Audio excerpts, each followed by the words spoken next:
हमने कराची से इस्लामाबाद तक 3 रोज़ा मुतालाती सफ़र किया।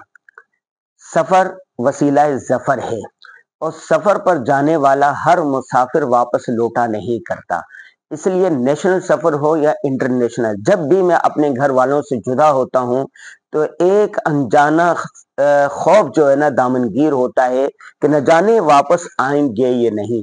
ऐसे में मुझे हमेशा दुआए अनस जो है वो बहुत फ़ायदा देती है, सुकून देती है, हिफ़ाज़त देती है।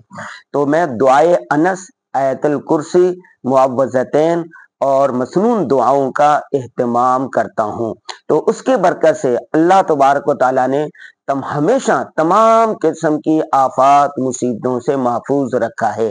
बाकी कराची से इस्लामाबाद का सफ़र कैसा रहा, आप इन वीडियोज़ में मुलाहिज़ा कीजिए।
इस्लामाबाद एयरपोर्ट पर पहुंच गए।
इस्लामाबाद एयरपोर्ट पर पहुंच गए।